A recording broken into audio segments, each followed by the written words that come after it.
سورہ مائدہ کی آیت نمبر 111 ہے۔ اعوذ باللہ من الشیطان الرجیم، بسم اللہ الرحمن الرحیم۔ وَإِذْ أَوْحَيْتُ إِلَى الْحَوَارِيِّينَ أَنْ آمِنُوا بِي وَبِرَسُولِي قَالُوا آمَنَّا وَاشْهَدْ بِأَنَّنَا مُسْلِمُونَ۔ صدق اللہ العظیم۔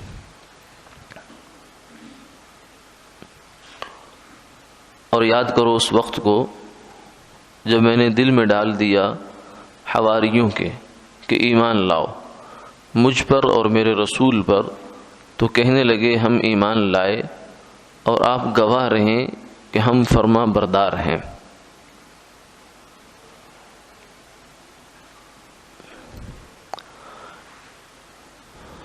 جناب سیدنا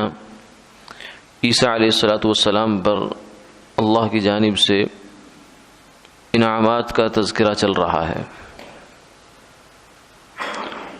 اور یہ قیامت والے دن اللہ ان سے یہ خطاب فرمائیں گے۔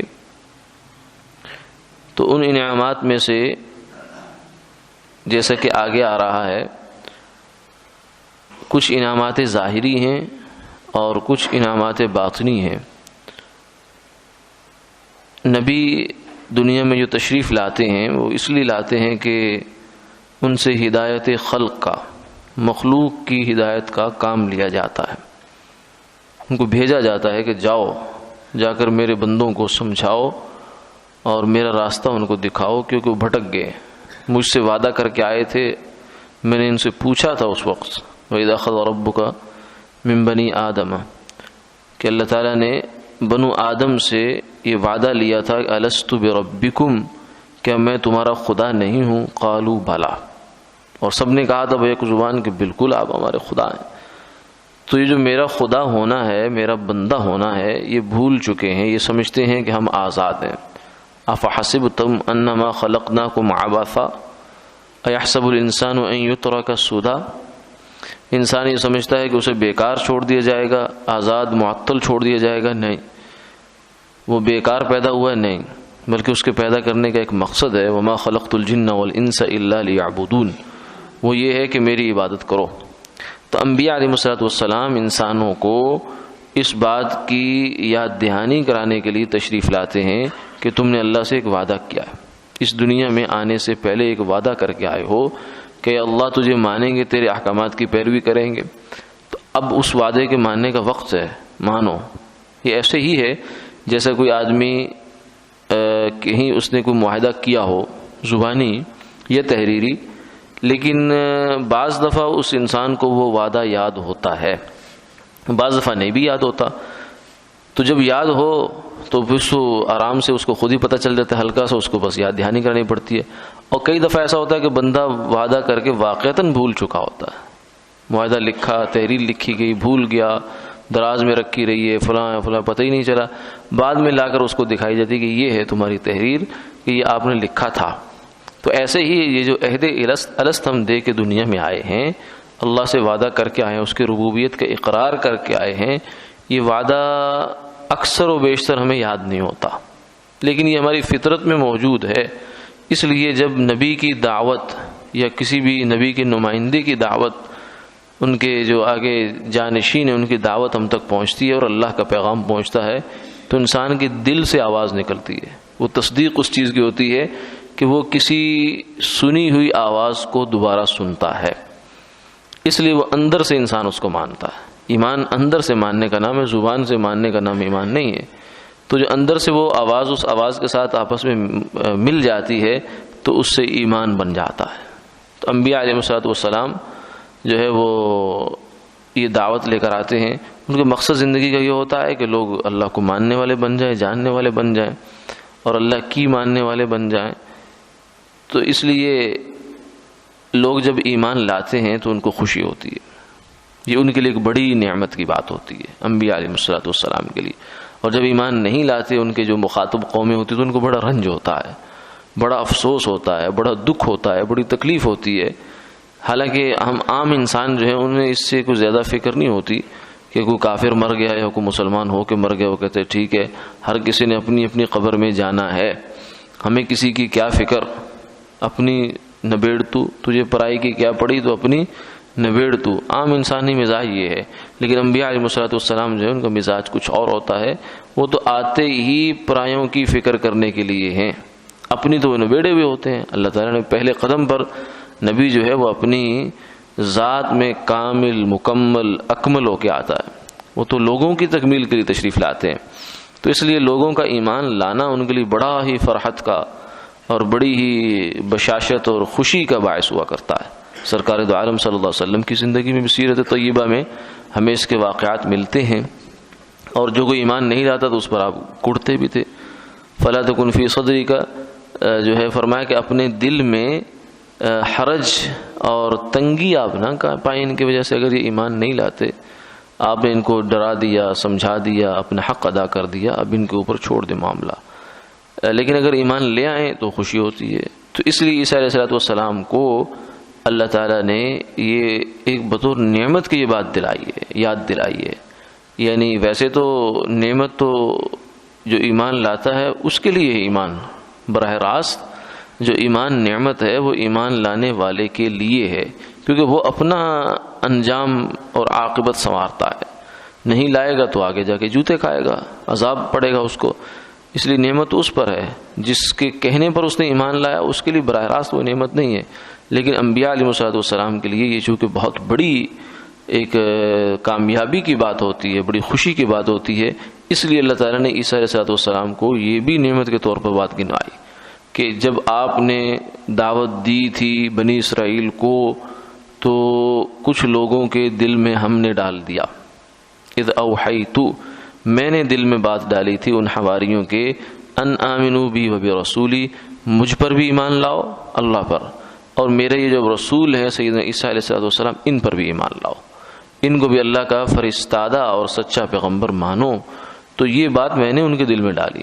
تو انہوں نے فوراً کہا آمنا باللہ، ہم ایمان لے آئے، واشہد باننا مسلمون، اے عیسیٰ علیہ السلام اب آپ اس بات کے گواہ بن جائیں کہ ہم مسلمان ہیں، ہم مطیع و فرما بردار ہیں۔ تو اس میں عیسیٰ علیہ السلام کو جو یہ خطاب ہے اس میں جو سوچنے کی بات ہے وہ یہ ہے کہ اللہ تعالیٰ یہ فرما رہے ہیں کہ یہ ایمان میں نے ان سے دلوایا ہے، یعنی کسی بندے کا مسلمان ہو جانا یہ اس کے دعوت دینے والے کا اس میں کوئی کمال نہیں ہوتا، نہ اس کا کوئی دخل ہوتا ہے، اسے اللہ تعالیٰ ایک سبب اور ذریعے کے طور پہ استعمال فرما لیتے ہیں جس کی وجہ سے اس کو ثواب مل جاتا ہے، ورنہ کرنے والی ذات، ایمان کی توفیق دینے والی ذات، دل کی کھڑکی کو ایمان کے لیے کھولنے والی ذات وہ اللہ کی ہے، وہ اگر کھول دیں تو کھل جاتی ہے، نہیں کھولے تو نہیں کھلتی۔ ختم اللہ علی قلوبہم، کئیوں کی کھڑکیوں کے اوپر وہ پکی مہر لگا دیتے ہیں، تالے لگا دیتے ہیں، بند کر دیتے ہیں، وہاں جانے کا کوئی امکان ہی ختم ہو جاتا ہے۔ اور نبی بسا اوقات چاہتے ہیں کہ ہم کسی کو ہدایت دے دیں، وہ ہدایت پر آ جائے، لیکن نہیں ہوتا۔ اور تو اور سرکار دو عالم صلی اللہ علیہ وسلم نے اپنے پیارے چچا جو بہت عزیز تھے آپ کو، خواجہ ابو طالب جن کا نام ہے، ان کو دعوت دی ایمان کی کہ چچا کلمہ پڑھ لو، حتیٰ کہ آخری وقت میں جب ان کا لگ رہا تھا کہ اب دنیا سے جانے والے ہیں تو یہ ان کو کہا کہ کلمہ پڑھ لو، اور یہ بھی کہا کہ میں کان قریب کرتا ہوں، میرے کان میں مجھے آہستہ سی آواز میں پڑھ کر سنا دو تاکہ میں گواہ بن جاؤں کہ آپ ایمان والے ہیں، ایمان لے آئے۔ لیکن انہوں نے کہا نہیں، اس لیے کہ میں اگر ابھی ایمان لایا تو یہ جو مشرکین مکہ ہیں، سرداران قریش ہیں، یہ کہیں گے کہ موت سے ڈر گیا اور باپ دادے کا دین چھوڑ دیا، لہذا میں ایمان نہیں لاتا، تو اسی پر ان کا خاتمہ ہو گیا۔ آپ صلی اللہ علیہ وسلم کو اس کو بہت رنج بھی تھا، تو اللہ نے آیت نازل فرمائی انک لا تہدی من احببت ولکن اللہ یہدی من یشاء، کہ اے میرے محبوب آپ جس کو چاہیں پسند کریں آپ اس کو ہدایت نہیں دے سکتے اگر میری منشا اس میں شامل نہیں ہے، وما تشاءون الا ان یشاء اللہ رب العالمین، جب تک میری مشیت شامل نہیں ہوتی تمہاری مشیت کسی کام کی نہیں ہے، اور جب میری مشیت شامل ہوتی ہے تو تمہارے کام بنتے ہیں۔ تو اس لیے تمہاری مشیت تو برائے نام ہے، اصل کرنے والی ذات تو اللہ کی ہے۔ تو ہدایت بھی اللہ کے ہاتھ میں ہے اور گمراہی بھی اللہ ہی کے ہاتھ میں ہے، اس لیے ہدایت انسان کو اور طلب والے کو اللہ ہدایت دیتے ہیں۔ اللہ یجتبی الیہ من یشاء ویہدی الیہ من ینیب۔ اسی لیے ایک دفعہ واقعات میں لکھا ہے کہ سیدنا بلال رضی اللہ تعالیٰ عنہ وہ بڑے خوش تھے۔ کسی نے پوچھا کیوں خوش ہیں؟ تو کہنے لگے کہ میں اس بات پہ خوش ہوں کہ اللہ تعالیٰ نے ہدایت جو ہے وہ اپنے ہاتھ میں رکھی ہے۔ اگر کسی انسان کے ہاتھ میں ہدایت ہوتی تو پتہ نہیں بلال کی باری کب آتی، لیکن یہاں آپ دیکھیے اللہ کے ہاتھ میں ہدایت ہے کہ ابو جہل، ابو لہب اور جناب بڑے بڑے جو سردار ہیں، ابو طالب اور بھی اس طرح کے جو بڑے بڑے لوگ ہیں، وہ ہدایت نہیں پا رہے ادھر رہتے ہوئے، اور جو منیب ہے، طالب ہے، اللہ تعالیٰ اس کو وہاں کہاں حبشہ کے غلام، اور ان کو اللہ تعالیٰ نے ہدایت سے نواز دیا۔ تو یہ ہدایت تو اللہ تعالیٰ کی وہ نعمت ہے، طلب والے کو ضرور ملتی ہے۔ اس کی مثال یہ ہے جیسے نل کھول دیں آپ، ٹوٹی کھول دیں تو بالٹی اگر بالکل ساتھ رکھی ہو لیکن جہاں پانی گر رہا ہے وہاں نہ ہو تو قریب ہونے کے باوجود بھی وہ بالٹی کبھی بھی نہیں بھرے گی، چاہے سارا دن 24 گھنٹے آپ اس ٹوٹی کو چلائے رکھیں۔ ہاں جو طلب والا ہوگا وہ سیدھا اپنے دل کی دروازہ کھولے گا، اللہ سے چاہے گا یا اللہ مجھے کچھ مل جائے، مجھے نور مل جائے، قرآن پاک کا، حدیث کا، بیان کا، وعظ کا، درس کا، مجھے اللہ اصل نور عطا فرما دے، تو اللہ تعالیٰ اس کے دل میں نور داخل کر دیتے ہیں۔ وَيَهْدِي إِلَيْهِ مَن يُنِيبُ۔ تھوڑی سی اگر وہ بالٹی نیچے کر دی جائے، اس پانی جہاں گر رہا ہے تو تھوڑی چاہے وہ قطرہ قطرے گر رہا ہے، لیکن انشاءاللہ ایک وقت آئے گا کہ اسی قطرے قطرے سے دریا بن جائے گا۔ انسان کے پاس جمع ہوتی رہتی ہے رفتہ رفتہ رفتہ رفتہ چیزیں،